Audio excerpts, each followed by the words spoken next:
You're tired of working day in and day out, trying to find new customers, chasing leads, doing whatever work comes your way, and never getting to earn what you're worth. You do it because you love the work, and you're passionate about serving older customers and their families. We get it. What you need is more of the right customers for your business, and more income for you and your family, so you can grow and help more people in your community.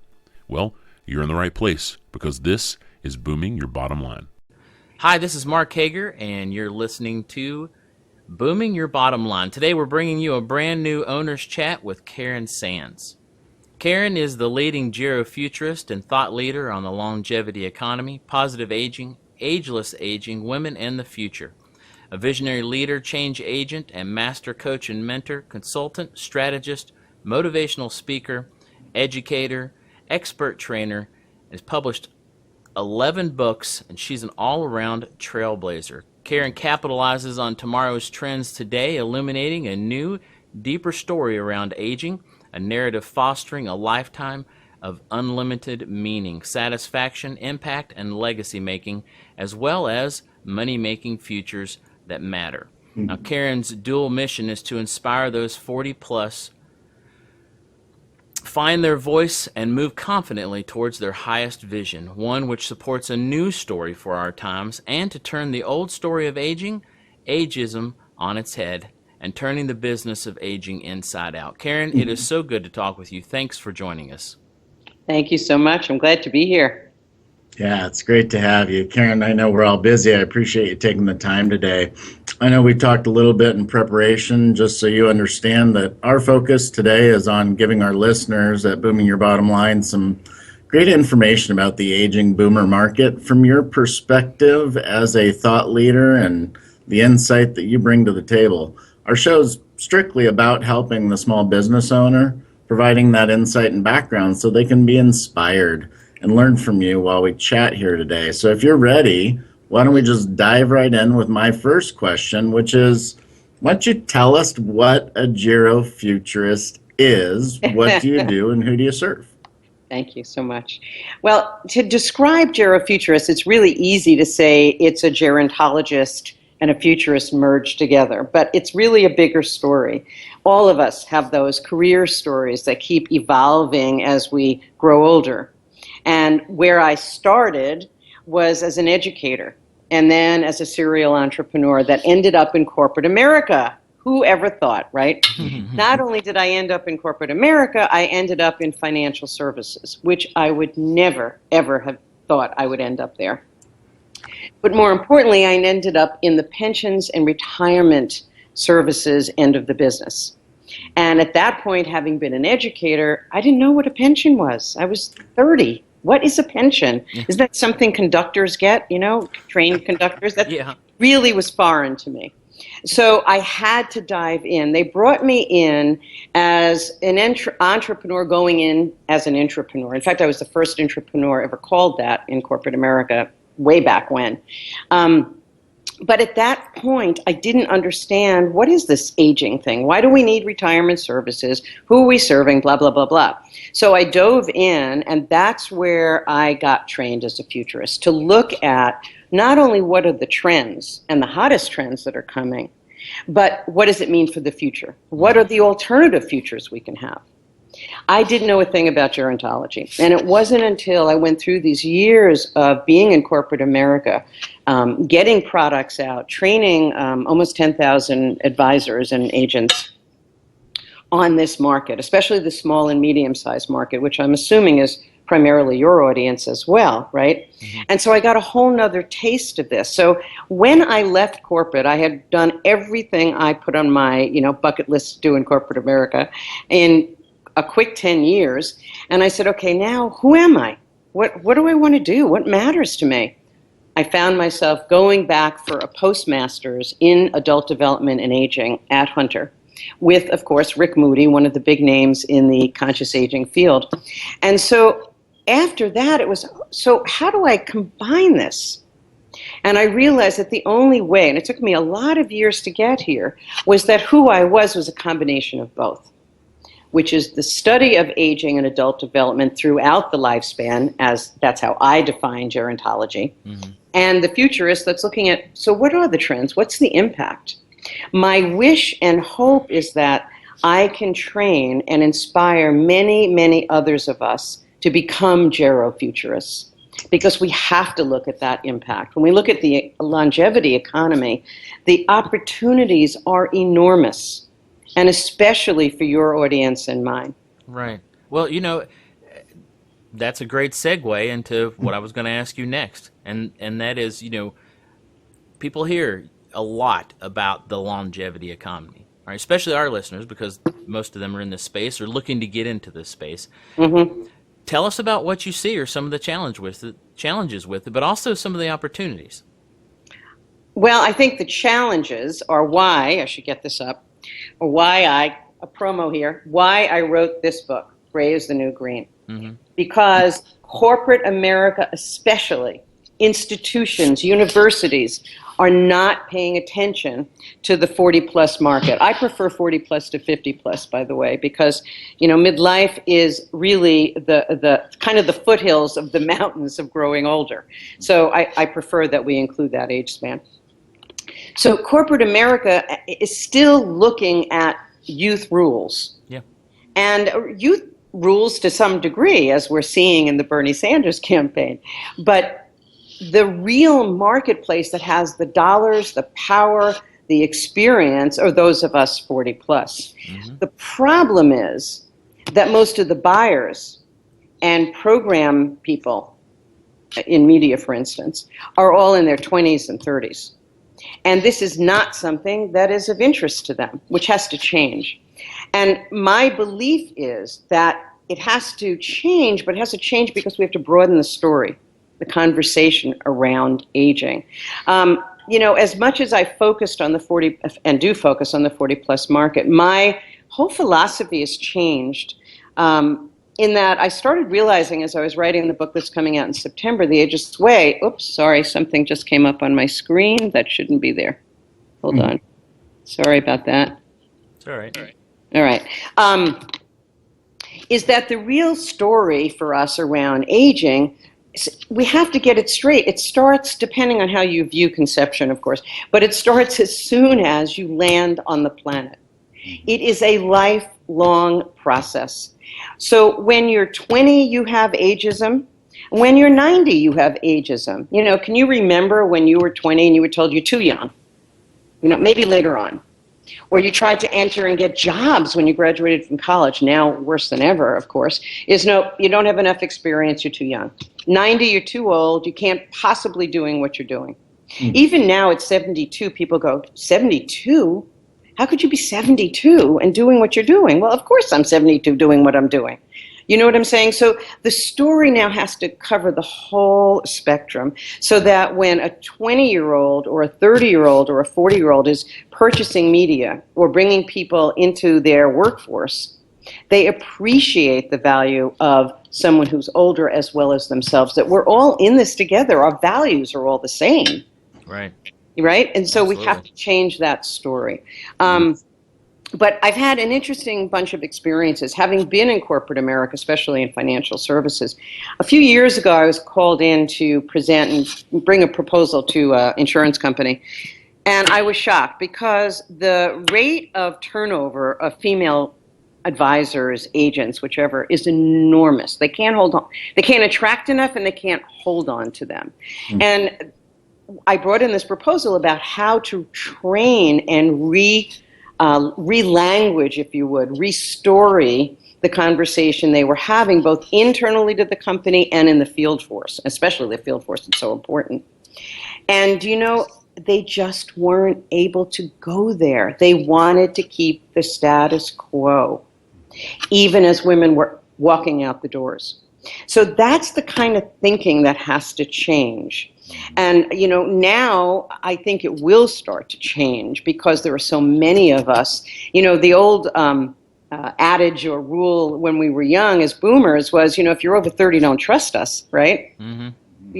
None of us are under 30 anymore. Right. So that whole mindset is beginning to shift. So those are the kind of challenges.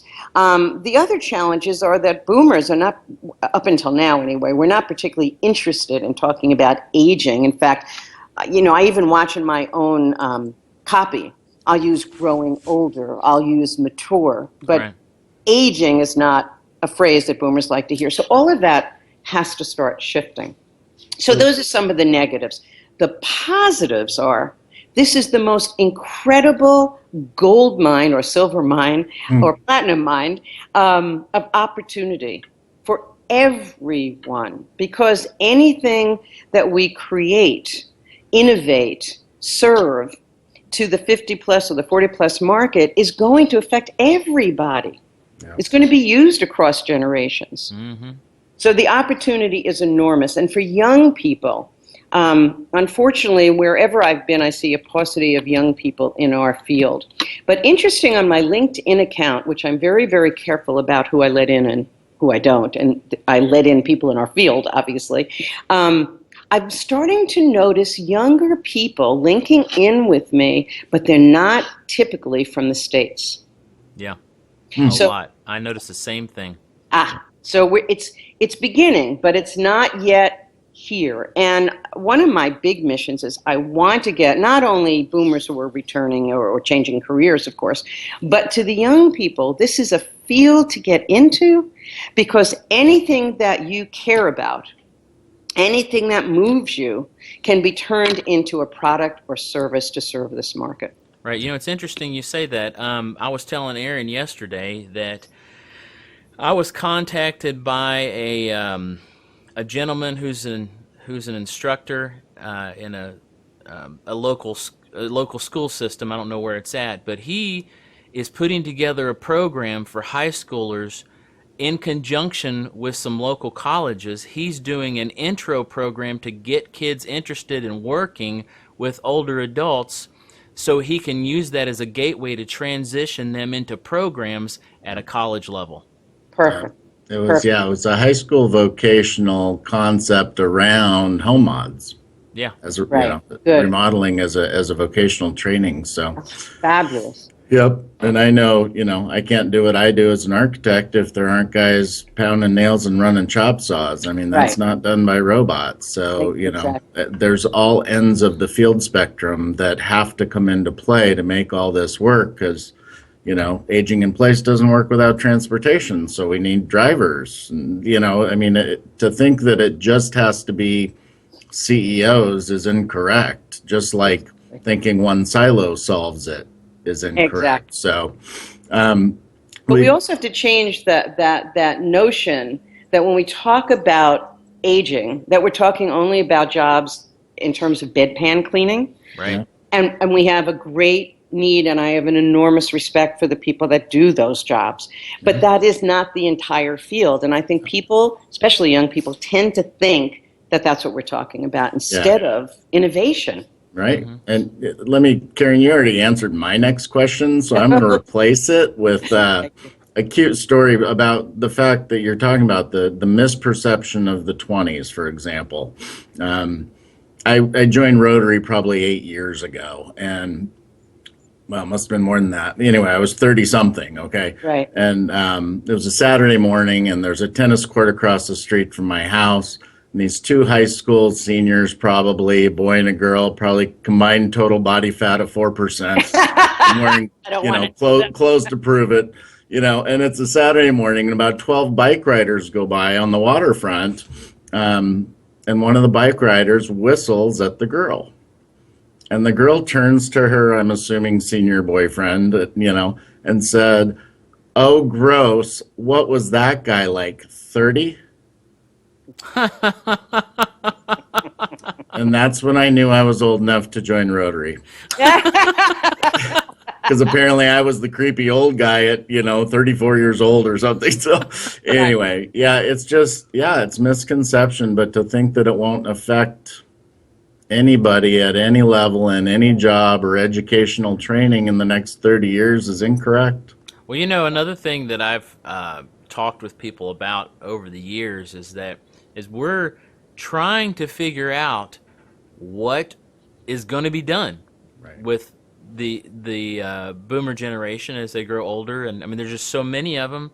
That's going to impact so many things in our culture and in our government. And, in the way services are provided, the infrastructure that's used, so forth and so on.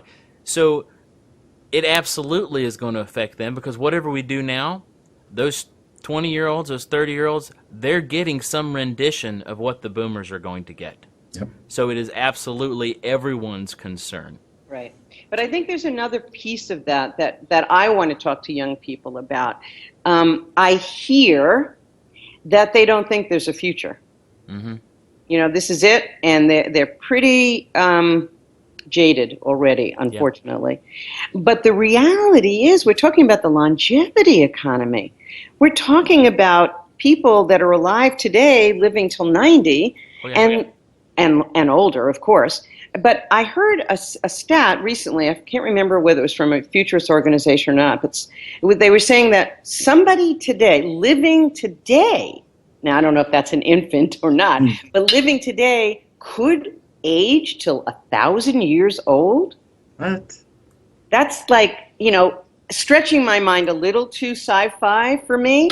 Yeah. But just the idea that, right now we're saying that we believe the human body can live to 114, right? At least today we can concretely say that. So when we're talking to teens or 20s or 30s or even 40s, look at the span of time. So to say there's no future, to stop now, to try to even pick one career now is ludicrous. Yeah, absolutely. So aging affects all of us because of the opportunities are enormous. Absolutely. And the innovations that will arrive to keep us vital, not only old. Yeah, and it's a lifestyle discussion, not an aging discussion. I think that we, one of us needs to write a blog or an article titled "Aging, It's Not a Bedpan Business" or something like that, right? There's your tag. Yeah. So what is your advice to somebody that is looking, based on the trends you're seeing, looking to get into this market or looking for a new opportunity? Because our listeners, we have established contractors, we have occupational therapists that have staff, but we also have those people that are sitting on the edge of the pool with their toes in the water going, dare I get in? And if so, where should I swim? Okay, yeah. Well, and that's a very big question, but to start off the conversation, though, I have always believed that where you belong is where your passions, your purpose, your values intersect with the trends that are coming. Very true. So so let's assume right now we're saying the trend is, of course, the aging and the needs in that aging marketplace, right? Mm-hmm. But it's finding where your passions intersect on that ground. Obviously, I'm a business person. I'm a marketing strategist. It's in my genes. But that's a tool. That's a way of getting my passion satisfied. My passion is about the future and the future of aging, and the future of business of aging, and of women especially, because there'll be more of us and more of us living, and we need a place to, a way to express ourselves and make a living and not end up in poverty, which most of the women today will, unfortunately. So it's taking the time to know what is it that turns you on. Right. That's so critical. And then it's finding people that are doing that. Either apprenticing with them, interviewing them, finding out where you fit in that niche. Yeah. Well, and it's hiring someone and anybody that you can find that has credentials and knows this work and knows this field. Mm-hmm. That's someone that anybody in your audience should be contacting and working with, because this is not an easy thing. It is not easy to find where you belong. But I want to give you some examples, though. I had, on another call-in that I had, one woman kept talking about she was going to senior centers. And she was presenting at senior centers about conscious aging, et cetera, et cetera. Mm-hmm. And I said to her, and she was complaining that she goes, but nobody's really all that interested, right? And I had to be, I'm pretty truthful, straight, direct, right? So I said, well, how about the fact that you're going to a senior center? The fact that it's even called a senior center is so outdated. I don't even use that term in any of my copy. Not in any of my books either, for that matter. So it's changing that perception of what does it mean to be at a senior center, right? You're not going to find boomers, typically, going to a senior center. It's not going to happen. So what I clued her in was, you're in the wrong place. Yeah. Find another segment, and that I would certainly work with her on it, but find another grouping to go to that are ready and raring to hear what you have to say. Just because it's a senior center doesn't mean that's where you go. No, that's a good point. We teach at Booming Your Bottom Line, and it's from my experience, speaking your way to local expertise. It's an actual program that we have, and I started by going to Rotary and Kiwanis and Lions because that's actively aging people that have purpose and drive and interest in society as a whole and learning. They're consummate learners, and that's a great place to start that. And then that's how you end up in Chicago or Tokyo or 5 years later, is through those opportunities and people we meet like you. And I'm sure your time with Dr. Moody must have been truly fascinating. I know, Patrick Rodine really sees him as a mentor as well. And so anyway, yeah, you're totally right that getting in the right place and calling it the right thing and speaking a language that resonates, another thing we coach. Exactly. Makes all the difference in the world. Exactly. And also, I think there's another decision people have to make in terms of who you want to speak to. Is, are you going to the, shall we say, the roots of the tree, or are you going to the top of the tree? Okay. Who do you want to serve? And who wants to hear what you have to say? One of the questions I get asked a lot, I just want to, see how she said it.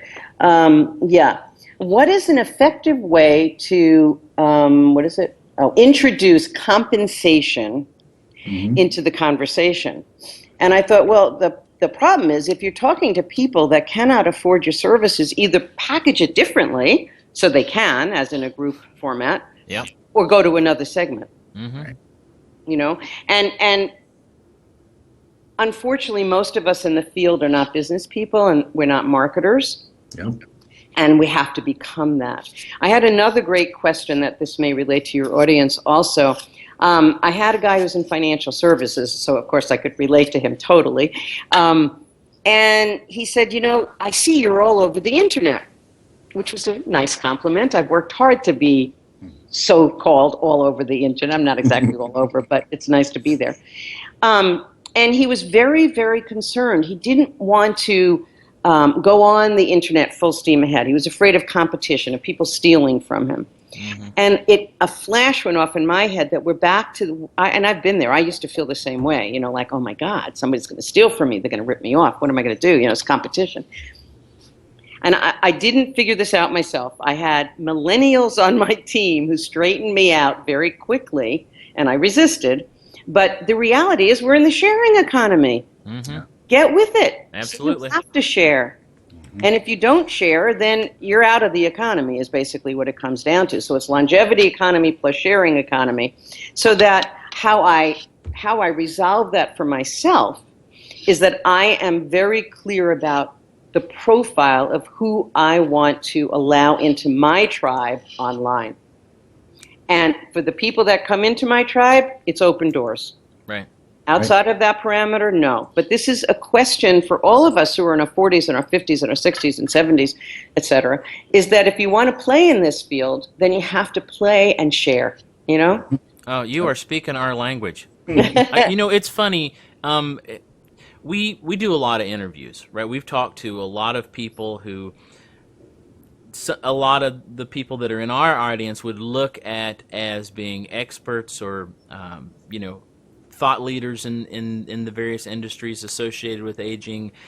So we get to hear at a much higher perspective some of the same thoughts that we have, right? The things that we're teaching. And it's actually really exciting to talk to people like you and Mary Furlong and others. And you're echoing the things that we're teaching people every day. And it's funny, I'm listening to you as you're talking. Okay, and I'm hearing you talk about, getting mentoring, right? I'm hearing you talk about figuring out who Absolutely. you're going to serve, about using the right words, and addressing the specific customer that you want to sell to. Yeah. And it's the exact same thing that we're teaching. Even Yep. more interesting Good. than that, and I don't want to go on about this, but even more interesting is you talking about the concept of people resisting that. Okay, because we get that every single day. Yep. We have people come to us saying, I want to serve this market. I've dedicated, myself or my team or this much of my business or whatever it is to serving this market, and I'm coming to you because, and when they say you, they mean Aaron and I, Right. because you're the leaders, and you're saying the things that make sense to us. What do we need to do? Right. And then we tell them, and they go, oh, okay, well, I'll get back to you. I mean, it's total resistance, and I get it. I know it's human. It's the way humans work Psychology. sometimes. Well, I think it's more than that, if I might interject. Yeah. Not everybody's an entrepreneur. Mm-hmm. So although the stats show us that more and more people between 44 and 74 are becoming entrepreneurs, and by the way, most of them women are starting new businesses, Yeah. but not everybody's cut out for it. No. The roller coaster, the challenges, the lack of having a full life most of the time, right? Yep. Is not easy. And so not everybody should be an entrepreneur. But, and I think that may be some of that resistance, because what you have to do that you and well, all three of us advise people and help people do is not easy. You have to really be willing and be committed to go down that path. And so you only want to work, at least that's how I feel, I only want to work with the people that are really committed and willing to do it. Otherwise, I don't want to waste my time. I don't have enough time left. Oh, yeah. It has to be with the right people. Yeah, I didn't get into business to babysit or pull teeth. So, Exactly. if either I would have been a dentist or a nanny, and I'm not. So, Exactly. at the end of the day, some will, some won't. So what? But you're right, though, that many of us, if you read the E-Myth, right, the myth of the entrepreneur, many of us were technicians first at some level. So for me, drafter, architect, right? Then you decide, I could do it better than my boss. And now I'm out here floating in the ocean going, what in the hell did I just sign up for? And what about the 92 things I know nothing about? Right, exactly. Whether it's, QuickBooks and accounting or marketing and sales or. Exactly. But you're right. I mean, yes, we're cut from a certain cloth. The right people will stand up and self-identify as long as you are speaking a language that relates and resonates with them. Michael Thomas out in California calls it, with regard to aging, Cleopatra syndrome, the queen of denial. Right. Right. And we can't fix that. But the right people that care to plan ahead will talk to me about aging in place. The right people who say, yes, I found that my passion and a skill set intersect with the longevity economy. Exactly. They'll step up and they'll find people like you and Mark and I, and they'll say, yes, I'm ready to invest in myself. Exactly. And the rest of them will, go back to buying tape cassettes 8 at a time and using them as doorstops, not, self-improvement products. Yeah, But, exactly. Speaking There's of that, something else, though, on that, is that, because I don't want to denigrate the other side of it, is that we need people in corporations, in institutions, in universities, or in just any business for that matter, who will take the role of the intrapreneur, who can be the visionary or trailblazer, not as an entrepreneur, but inside. We need that as much as we need the entrepreneur. So, come on, we can help you too, because exactly. we could show you how to be the intrapreneur and get things done. And you may be in the wrong company. That's the other point. You may have to change lanes, but the opportunity is there, either side, entrepreneur or intrapreneur. Mark, you were going to say? Yeah, well, I agree with what you just said, Karen. And also in talking about finding someone to help you figure out what you need to figure out, right? Where do you fit in, or where are your best services, or whatever it happens to be for you as a business owner. Yeah. What about you? What do you do to increase your knowledge or sharpen your focus or help you run a better business? I mean, whether it's, reading or coaching or training or whatever it is, what have you done to help you get to the point where you're at now? Next level, yeah. Well, it's a 40-year career, so it's kind of pulling all of that together. I was a hotshot in marketing, strategic marketing, leadership development, breaking boundaries. I was called the leader of the new breed, so all of that was in my early years. That didn't go away. I went back to school, like I said, and I knew, there's some other things that I haven't shared. When I was younger, I was 28, and I was a young mom. I was an entrepreneur at that time. I had my own company that was doing quite well. And I got a phone call. And that phone call was from my mom. And I remember I had one of those long phones, long wire phones, right? Oh, yeah. I'm doing the dishes. The kids are probably watching Sesame Street or something at the time. And the phone rings, and I pick it up, and I said, "Oh, hi, Mom." And at that point, she was 58. And she said, "Karen, I need to talk to you." I went, I'm paraphrasing, of course. And I said, "Okay, what's up?" She said, "I just drove into a toll booth, head on." I was like a deer in headlights, of course, like, what is she telling me? And I said, "Mom, why did you do that?" I mean, what a dumb question to have asked, but that's all I come up with at the time. Why did you do that? You were in shock. Sorry? You were in shock. Total shock. But it was actually, in the end, the right question, because the answer was because the voices on the radio told me to. In that moment, my life just completely shifted. Oh, yeah. Completely shifted. I knew that she was deep into early onset Alzheimer's, and there was no bringing her back. It was over. So here was a woman at 58. Here I am at 28, realizing that this might befall me as well, and that her life was over. In that short conversation, everything I did for the rest of my life changed. I got out of a marriage, sold my business, went into corporate America, and began my long life dedication to the field of aging, and especially to women and aging and what it means to be a woman as we grow older.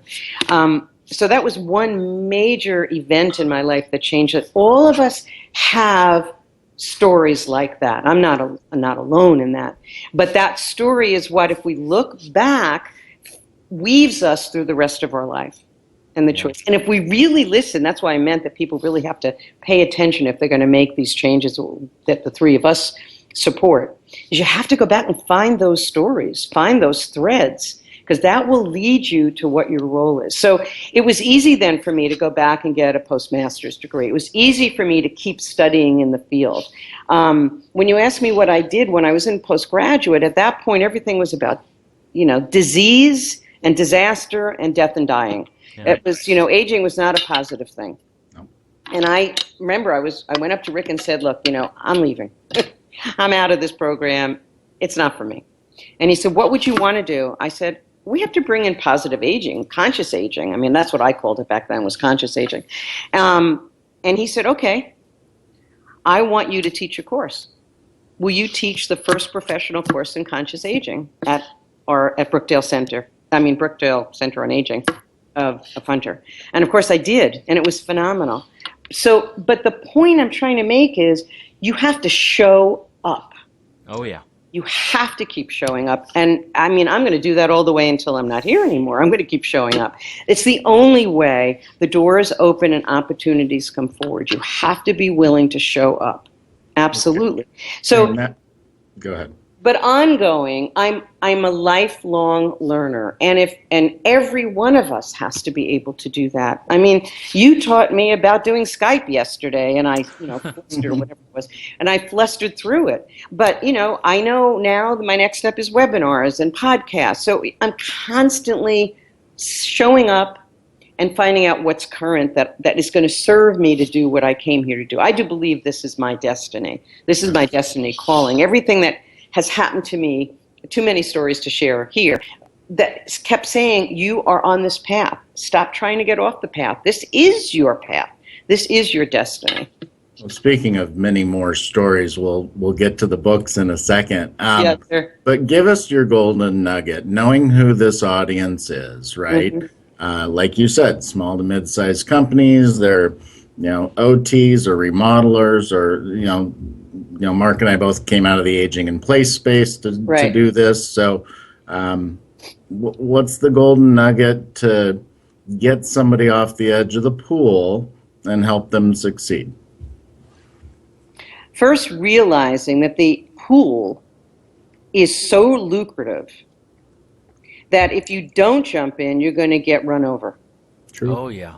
I mean, that's the first reality check that every single one of us has to do, right? And then the second is you have to get professional help. I don't think you can do this on your own. Mm-hmm. Well, you can, but you'll flail around, you'll waste a lot of time and money, and you may never get to where you really belong. That's fair. Very fair. Thank you. Yep. All right. So, Karen, why don't you go ahead and tell us about your new books? Well, actually, there are 3 books I want to speak about. I've written 11. 2 of them are journals, workbooks that go with the books. So let's say 9 then. There was a book I wrote back in 2012, which is getting circled back again, which I'm thrilled about. And it came out of my postmaster's degree program. I started saying, okay, here I am, a woman. My mother died at 58. What's my future going to be like? And so I interviewed hundreds of women who were over the age of 60, all the way through, early hundreds. And that book synthesized down, or that's not the right word, but it came down to what I produced in 2012. I took certain of those interviews that I had with women that I thought were phenomenal visionaries about aging and about who we are as we age. And it's called Visionaries Have Wrinkles. Yep. And that title is just great. And I think, Aaron, that's when we first probably met, is when I was doing a lot of speaking on that. What does it mean to serve the baby boomer market? And what does it mean to serve women baby boomers, which is a whole big area that I want people to get into. It is where it's happening. And unfortunately, there's a she economy, right? Yeah, I mean, for exactly. sure. And in that she economy, those women, we do not trust marketers, financial advisors. Matter of fact, we're you got to win us over, and now is the time. Men don't know anything about winning. Yeah, right. Yeah, we know that's a battle. Thank you very much. Exactly. So I then started a year and a half ago. I unfortunately was flat on my back for a year and a half, healing from a surgery that went awry. But I said, okay, what am I going to do with this time? I had already started writing a new book, and I said, okay, I'm being called to do this now. And so I wrote over that time the new book that's coming out in September that Aaron's read, and I think you've read. Oh no, your mom has read it. Mom has it right now. I've read Gray is the New Green. Yeah. And that one's called The Ageless Way, and it is a major book. Paul Irving, on the future of aging, has called it a new model of aging, so a new evolutionary model of aging. So I'm very excited about the response that I'm getting to it. But as I looked at it, I kept saying, this book is a big book.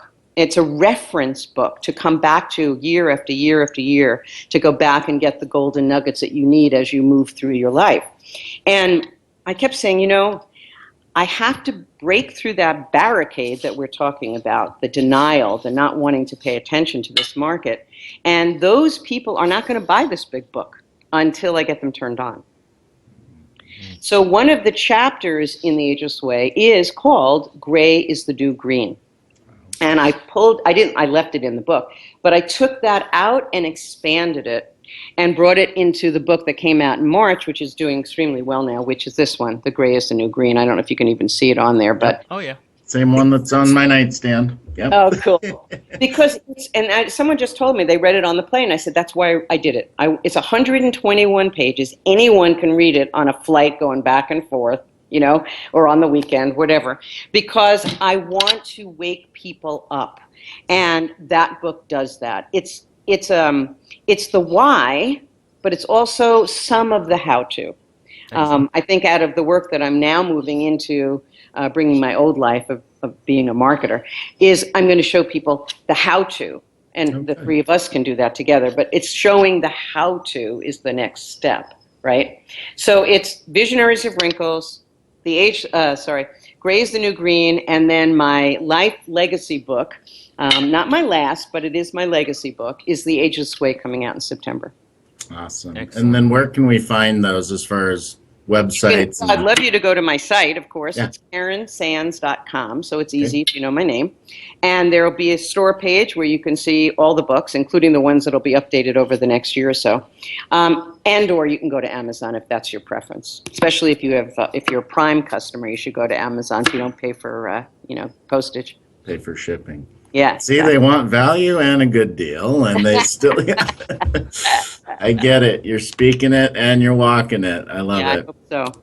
Yeah. Well, Karen, it's been an absolute pleasure to have you here today. You're clearly leading the way, both as a entrepreneur and a female and a GeroFuturist. So we appreciate your leadership and your willingness to kind of step out and step forward and be a voice for positive change across the globe. And now that we know how to get a hold of you, I'd recommend, as have I, that folks do go to KarenSands.com and get a hold of one of those books, because it's going to get you off the edge of the pool when you see what you're missing. It's not called the Silver Tsunami for nothing, and if you don't start paddling, you will get run over. You'll drown for not having gotten out in front of the waves. So, Oh, yeah. Exactly.